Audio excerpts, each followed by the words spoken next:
حضرت شیخ عبد القادر جیلانی، 5000 اللہ والے اور ایک پتھر کا ہاتھ۔ آئیے آپ کو سناتے ہیں ایک بہت ہی دل کو چھو جانے والا واقعہ، لہٰذا آپ سے گزارش ہے کہ ہمارے ساتھ رہیے گا۔ یہ سرکار بغداد غوث اعظم رحمۃ اللہ علیہ کی جوانی کا دور تھا۔ ہر شاگرد کی طرح آپ بھی اپنے قابل استادوں کے سائے میں رہے، لیکن اللہ پاک نے آپ رحمۃ اللہ علیہ کو ایسی خوبی عطا کی کہ بچپن سے ہی ولایت کا رتبہ عطا کر دیا۔ بغداد شریف پہنچنے کے بعد مدرسہ نظامیہ میں داخلہ لیا۔ ہر علم اور اس کے ماہر اور باکمال استاد سے پڑھا۔ علم حاصل کرنے کے ساتھ ساتھ آپ خوب کی عبادت کیا کرتے تھے۔ کوئی غوث اعظم رحمۃ اللہ علیہ جیسا صاحب و کمال فاضل نہ تھا۔ بڑے بڑے عالم آپ کی عزت کیا کرتے تھے۔ آپ رحمۃ اللہ علیہ کے علم کے چرچے بڑھتے رہے، یہاں تک کہ جوانی میں ہی آپ رحمۃ اللہ علیہ بڑے بڑے عالموں کے درمیان بیٹھنے لگے۔ اتنی کم عمری میں بغداد والوں کے دلوں پر آپ راج کرنے لگے۔ دور دور سے لوگ آپ کا درس و بیان سننے آتے تھے اور ایسا بیان سن کر ان کے دل بدل جاتے تھے۔ آپ رحمۃ اللہ علیہ قرآن پاک پڑھایا کرتے تھے۔ ایک بار آپ رحمۃ اللہ علیہ اپنے ساتھیوں کے ساتھ قرآن پاک کی تلاوت کر رہے تھے۔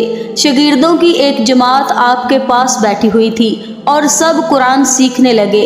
یکدم آپ رکے اور کچھ دیر خاموش ہو گئے۔ کسی کی جرأت نہ ہوتی تھی کہ آپ رحمۃ اللہ علیہ سے سوال کریں، کچھ ایسا آپ کا رعب و دبدبہ تھا۔ کچھ دیر کے بعد آپ نے فرمایا کہ اب مجھے قبرستان جانا پڑے گا۔ ساتھیوں نے عرض کی، حضرت کیا معاملہ ہوا ہے؟ خدا نہ خواستہ کوئی فوت ہو گیا ہے؟ آپ رحمۃ اللہ علیہ نے فرمایا، ابھی فوت نہیں ہوا، بلکہ ان کا وصال بہت سال پہلے ہو چکا ہے۔ عرض گزار ہوئے، آپ رحمۃ اللہ علیہ کس کی بات کر رہے ہیں؟ آپ نے فرمایا، میرے استاد شیخ حماد رحمۃ اللہ علیہ کی بات کر رہا ہوں، چلو مجھے ان کی قبر پر جانا ہے۔ سب تیار ہو گئے اور آپ کے ساتھ قبرستان کی طرف بڑھ گئے۔ آپ رحمۃ اللہ علیہ چہرے پر فکر لیے آگے بڑھتے جا رہے تھے، ایسے فکر جیسے کوئی اپنا درد و تکلیف میں ہو، کوئی بلا رہا ہو، کوئی پکار رہا ہو مدد کے لیے۔ آپ رحمۃ اللہ علیہ جلد از جلد ان کی قبر پر پہنچ جانا چاہتے تھے۔ قبرستان کے پاس پہنچ کر آپ کچھ دیر رکے اور ساتھیوں سے فرمایا کہ آپ لوگ ذرا باہر چلے جائیے، مجھے یہاں اس قبر والے یعنی صاحب قبر کے ساتھ کچھ وقت بتانا ہے۔ مصاحبین آپ رحمۃ اللہ علیہ کے حکم پر قبرستان سے باہر چلے گئے۔ آپ بہت دیر تک حضور بغداد سید حماد الدین رحمۃ اللہ علیہ کی قبر پر تشریف فرما رہے۔ یہ راز تو اللہ پاک کو معلوم تھا کہ آخر کیا گفتگو کی جا رہی تھی۔ جب آپ رحمۃ اللہ علیہ کو بہت دیر ہو گئی اور قبرستان سے باہر نہ آئے تو ساتھیوں کو پریشانی ہوئی کہ اتنا وقت کیوں لگ گیا۔ خیر تو ہے، بولا گیا کہ کوئی ایک جائے اور دیکھ کر آئے۔ ایک ساتھی آپ رحمۃ اللہ علیہ کو دیکھنے گیا، دیکھا کہ آپ رحمۃ اللہ علیہ قبلہ رخ ہو کر نماز پڑھ رہے ہیں، اور نماز ایسی کہ لمبا رکوع، لمبا قیام، لمبے سجدے آپ نے کیے۔ پھر آپ نے دیکھا کہ آپ رحمۃ اللہ علیہ سر جھکائے، آنکھیں بند کیے ہوئے دعا کر رہے ہیں۔ اس دعا میں اتنی طاقت تھی کہ اچانک ایک کرشمہ ہوا کہ شیخ حماد کی قبر کے اندر سے نور پھوٹنے لگا، جس سے آس پاس کی سب قبریں بھی روشن ہو گئیں۔ وہ منظر اتنا پرکیف و حسین اور دلکش تھا کہ وہ شخص اس نظارے میں کھو سا گیا۔ سیدنا پیران پیر دستگیر غوث اعظم رحمۃ اللہ علیہ دعا کرتے رہے۔ اتنی تڑپ اس دعا میں تھی کہ آنسو بہتے جا رہے تھے اور دعایا کلمات لب مبارک سے نکلتے جا رہے تھے۔ کیا ماجرا تھا ساتھی سمجھ نہ سکا، اور اتنی شدت سے دعا مانگنے کا کیا مقصد تھا؟ آخر کیوں حضور رحمۃ اللہ علیہ اتنا رو رہے تھے؟ جب اس شخص کو تھوڑا ہوش آیا تو قبرستان سے باہر آ گیا، زبان بند، دل چپ، نظر حیران، دل میں روشنی ہی روشنی۔ یہ شانی ولایت دیکھی غوث اعظم کی، عقل دنگ تھی۔ وہ سوال دل میں لیے بس آپ کا منتظر تھا۔ جب غوث اعظم رحمۃ اللہ علیہ قبرستان سے باہر آئیں تو آپ سے پوچھیں گے، آخر اس دعا کو کرنے کا مقصد کیا تھا؟ کافی دیر کے بعد آپ رحمت اللہ علیہ قبرستان سے باہر آئے اور چہرے پر دل لوٹنے والی مسکراہٹ تھی۔ اتنا اطمینان دیکھ کر وہ لوگ پوچھنے لگے، حضرت سیدنا اولیاء غوث اعظم عبد القادر جیلانی رحمت اللہ علیہ کیا بات ہے؟ تو آپ رحمت اللہ علیہ نے فرمایا، ہاں بس خوشخبری ہے۔ ساتھیوں نے پوچھا، کیسی خوشخبری؟ حضرت نے فرمایا، تم سب جانتے ہو میرے روحانی استاد تھے، جبیر نوجوانی کا دور تھا اور اللہ پاک کے کرم سے جو علم پانے کے لیے میں بغداد آیا تھا وہ نصیب بھی ہوا۔ اب مجھے محسوس ہوا کہ ایک روحانی استاد ہو جن سے میری ملاقات بھی ہو جائے۔ میں نے اللہ پاک کے آگے جھک کر دعا مانگی کہ اللہ پاک مجھے ایسی ہستی عطا کر دے کہ جس کے ساتھ رہ کر میں اور مزید نکھر جاؤں۔ بارگاہ الہی میں دعا قبول ہوئی۔ حضرت شیخ حماد رحمت اللہ علیہ کی صحبت سے ملنے والے فیض سے میرا دل میں عشق الہی اور ابھر کر آیا۔ میرے ساتھ شیخ کے اور بھی شاگرد ہوا کرتے تھے اور ایک بار ہم کسی نہر کے پاس سے گزر رہے تھے۔ یہ رات کا وقت تھا اور ہم سب اللہ کا ذکر کرتے ہوئے وہاں سے جا رہے تھے۔ اچانک شیخ نے اپنے داہنے یعنی سیدھے دائیں ہاتھ سے مجھے نہر میں دھکا دے دیا۔ سردی کا یہ موسم تھا۔ نہر میں گرنے سے میرے سارے کپڑے گیلے ہو چکے تھے۔ ٹھنڈی ہوائیں مجھے کپکپا رہی تھی پر میں خاموش رہا۔ میں نے کچھ نہ کہا، نہ غصہ کیا، نہ یہ عمل برا لگا۔ پھر شیخ پیار سے میرے پاس آئے اور فرمایا، اے عبد القادر، ہم آپ کا امتحان لے رہے تھے اور آپ اس امتحان میں کامیاب رہے۔ ہم دیکھنا چاہتے تھے کہ آپ کی پہنچ کہاں تک ہے، اور آپ کی تو شان ہی اللہ پاک کے ہاں بہت اونچی ہے۔ اللہ تعالیٰ آپ سے بہت محبت کرتا ہے۔ اتنی کم عمری اور جوانی میں ایسا مرتبہ ہر کسی کو نہیں ملتا۔ ہم نے آپ کا صبر بھی دیکھا، ہم نے آپ کا وہ علم بھی دیکھا، اور بس پتہ چل گیا کہ اللہ پاک نے آپ کو کیا رتبہ عطا کیا ہے۔ اب شیخ نے کسی دشمنی یا بغض یا جلن میں ایسا نہیں کیا تھا، بس دیکھنا چاہتے تھے کہ میرا یہ شاگرد کس منصب پر ہے، جو انہوں نے دیکھ بھی لیا۔ پھر سلسلہ یوں ہی چلتا رہا یہاں تک کہ شیخ حماد کا وصال ہو گیا اور میں آج پھر ان کی قبر پر پہنچا تاکہ ان کے لیے دعا کر سکوں۔ اسی لمحے الہام ہوا، میں نے آنکھیں بند کر لی۔ میں غور کرنا چاہتا تھا کہ آخر شیخ مجھ سے کیا کلام کرنا چاہتے ہیں۔ ایک دم شیخ کی آواز آنے لگی، اے عبد القادر، بہت دن کے بعد آئے۔ مجھ سے ان کا کلام جاری رہا۔ پھر جب میں نے آنکھیں بند کی تو دیکھا کہ حضرت بہت خوبصورت سے باغ میں ٹہل رہے تھے۔ شاندار پوشاک یعنی لباس پہنا ہوا ہے۔ اللہ پاک نے ان کو جنت کے اعلیٰ مقام میں محل بھی عطا کیا۔ ایک دم میری نظر ان کے سیدھے ہاتھ پر پڑ گئی تو وہ سیدھا ہاتھ پتھر کا تھا، ہل بھی نہیں سکتا تھا، یعنی بے جان تھا۔ جب میں نے شیخ حماد رحمت اللہ علیہ سے معلوم کیا کہ شیخ یہ ہاتھ کیوں ایسا ہو گیا ہے تو فرمانے لگے، اے عبد القادر جیلانی رحمت اللہ علیہ، جوانی میں ایک بار آپ کا امتحان لیا تھا۔ اسی سیدھے ہاتھ سے آپ کو پانی میں دھکا دیا تھا۔ وہ پانی اتنا ٹھنڈا تھا کہ اس پانی میں کوئی گر کر فوت ہی ہو جاتا، اس کی موت ہو جاتی، لیکن آپ کی برداشت میں نے دیکھی۔ اس ٹھنڈے پانی میں گر کر کوئی بھی برداشت نہیں کر سکتا تھا اس کی ٹھنڈ کو، لیکن آپ کو اللہ پاک نے ایسی طاقت دی ہے کہ اس طاقت سے آپ نے اس ٹھنڈ کو برداشت کیا۔ پھر میرے بیٹے، نہ آپ نے کوئی بد دعا دی، نہ ہی کوئی آپ نے برے الفاظ کہے۔ آپ نے میرا ادب کیا۔ میرے بیٹے، آپ نے مجھے کچھ نہ کہا، پر اللہ پاک اس سے ناراض ہو گیا۔ میرے ہر عمل کے بدلے میں اللہ تعالیٰ نے مجھے جنت کی نعمتیں عطا کی، جس کے لیے اس رب کریم کا جتنا شکر ادا کروں کم ہے۔ اور یہ ایک ہاتھ میرا یوں ہی رہ گیا جس سے سخت سردی میں آپ رحمت اللہ علیہ کو تکلیف دی، ٹھنڈے پانی سے کپڑے گیلے کیے۔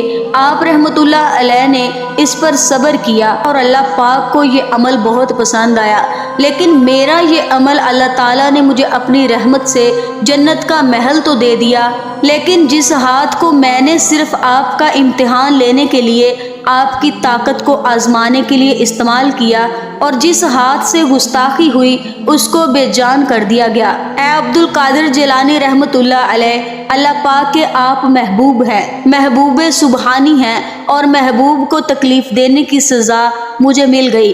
اللہ پاک مجھے معاف کر دے، آپ کی ہر دعا قبول کی جاتی ہے، میں جانتا ہوں کہ آپ کی دعا میرے حق میں بھی قبول کی جائے گی۔ غوث اعظم فرمانے لگے کہ مجھے بہت دکھ ہوا کہ ان کا سیدھا ہاتھ میری وجہ سے ایسا ہو گیا ہے، جبکہ میں نے تو کوئی بد دعا نہ دی، نہ ہی ان کو کوسا، نہ ہی دل میں کوئی برائی رکھی۔ استاد کا احترام بہت ضروری ہے، یہ سب تربیت کا حصہ ہوتا ہے۔ اپنے استاد کو اس درد میں دیکھ کر مجھ سے برداشت نہ ہوا۔ کیسے برداشت ہوتا جب سامنے وہ شخص اتنا گہرا ہو؟ بس پھر میں نے ان کے لیے دعا کرنی شروع کر دی اور کہا، اے اللہ قادر مطلق، تیرے یہاں ہر شے کی قدرت ہے، تو چاہے تو کسی کو بھی دنیا کی بلائی عطا ہو جائے، تو چاہے تو جنت میں جگہ مل جائے۔ یا رب دو عالم، تو رحیم و کریم ہے، رب واحد ہے، ذوالجلال ہے، رب العالمین ہے۔ شیخ کو تو نے جنت کی سب نعمتیں دی، پھر یہ پتھر کا ہاتھ بھی نرم کر دے، تو ان کو صحیح کر دے۔ تجھے تیری کبریائی کا واسطہ، تیرا یہ عبد القادر تب تک تیری چوکھٹ سے نہیں ہٹے گا جب تک کہ تو اس عاجز بندے کی دعا سن نہ لے۔ انہوں نے میرا امتحان لینا چاہا تبھی ایسا کیا، مقصد تکلیف دینا نہیں تھا، ورنہ مجھ سے بہت محبت کرتے ہیں۔ رب تعالیٰ میں دعا مانگتا ہوں اور مجھے یقین ہے کہ تو میری دعا قبول کرتا ہے، اور آج بھی تو میری دعا سنے گا۔ جب میں دعا کر رہا تھا تو میرے ساتھ اولیاء کاملین بھی شامل ہونے لگے۔ وہ سب اپنی قبروں میں سوئے ہوئے تھے، لیکن سوتے ہوئے بھی ان کو میری آواز آ رہی تھی۔ سب میرے ساتھ اللہ پاک کی عظیم بارگاہ میں حاضر تھے، سب نے اپنی طرف سے دعا کی۔ یہ کوئی ایک دو کامل ولی نہیں تھے، بلکہ 5000 ولیوں نے دعا کی میرے ساتھ مل کر۔ جب میرے ساتھ وہ بھی دعا میں شریک تھے، جب 5000 ولیوں کی سفارش لگی، سب کی دعا پر فرشتے آمین کہتے رہے، تب جا کر اللہ ذوالجلال کے جلال میں کمی آئی۔ اس غفار اور جبار نے مالک و قدوس نے آخر دعا قبول کی۔ پھر کہیں جا کر شیخ صاحب کا دایاں ہاتھ اپنی پہلی والی حالت میں آ گیا۔ میں نے خود اپنی آنکھوں سے دیکھا کہ ان کا وہ ہاتھ جو پتھر کا تھا، جبکہ وہ ہل نہیں پا رہا تھا، اب وہ اپنی صحیح حالت میں آ کر ہل رہا تھا۔ ان کے چہرے پر نورانیت ہی نورانیت تھی۔ فرشتے ان کے آس پاس کھڑے تھے۔ جو محل ان کو ملا ہوا تھا، اس محل کو روشنیوں سے سجا دیا گیا۔ جن پتھروں کو کسی آنکھ نے آج تک نہیں دیکھا، وہ پتھر اس طرح چمک رہے تھے کہ کسی کی آنکھ نہیں کھل پاتی ان کی روشنی کو پا کر۔